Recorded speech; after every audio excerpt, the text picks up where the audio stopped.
சினிமால வர மாரி இந்த லோன் ரெக்கவரி ஏஜென்ட்ஸ் எல்லாம் உங்க வீட்டுக்கு வர முடியுமா? ஆமா, இவங்க வர முடியும். பட் அவங்க ஒரு ஸ்ட்ரிக்ட் கைட்லைன்ஸ் ஃபாலோ பண்ணணும் as per the RBI rules. அதுக்கு பேரு ஃபேர் பிராக்டிசஸ். அவங்க ப்ராப்பர் ஐடி காமிக்கணும், ரீசனபிள் ஹவர்ஸ்ல வரணும், உங்களோட பிரைவசியை ரெஸ்பெக்ட் பண்ணணும், முக்கியமா உங்களை த்ரெட்டனோ ஹாரஸோ பண்ணக்கூடாது. இந்த அக்ரெசிவ் மெத்தட்ஸ் ஃபாலோ பண்றது, இன்சல்ட் பண்றது, ஃபோர்ஸ் யூஸ் பண்றது, இது எல்லாத்துக்கும் பேரு ரெக்கவரி இல்லைங்க. அதுக்கு பேரு கிரிமினல் ட்ரெஸ்பாஸ். அந்த மாதிரி பண்ணா அவங்களுக்கு 2 இயர்ஸ் வரைக்கும் இம்ப்ரிசன்மெண்ட் வர சான்ஸ் இருக்கு. இப்போ இது செக்யூர்ட் லோனா இருக்கு. ஃபார் எக்ஸாம்பிள் நீங்க ஒரு ஹவுஸோ ஒரு லேண்டோ இதுக்கு நீங்க செக்யூரிட்டியா கொடுத்துருக்கீங்கன்னா பேங்க் அதை அப்படியே உங்ககிட்ட இருந்து எடுக்க முடியாது. அவங்க சர்ஃபாசி ஆக்ட் படி டியூ ப்ராசஸ் ஃபாலோ பண்ணணும். அப்படின்னா அவங்க நோட்டீஸ் கொடுக்கணும், அதுக்கப்புறம் டைம் கொடுத்து தான் அந்த பொசிஷனை அவங்க எடுக்க முடியும்.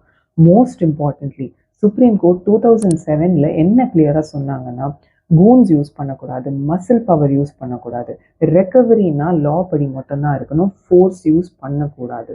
ஸோ உங்களை இந்த மாதிரி யாராவது ஹாரஸ் பண்ணாங்கன்னா நீங்கள் போலீஸ் கம்ப்ளைண்ட் ஃபைல் பண்ணலாம், இல்லை ஆர்பிஐ ஓம்பட்ஸ்மேன் கிட்ட போய் கம்ப்ளைண்ட் ஃபைல் பண்ணலாம், இல்லாட்டி டெட் ரெக்கவரி ட்ரைபியூனலில் போயிட்டு நீங்கள் இன்ஜங்ஷனும் வாங்க முடியும்.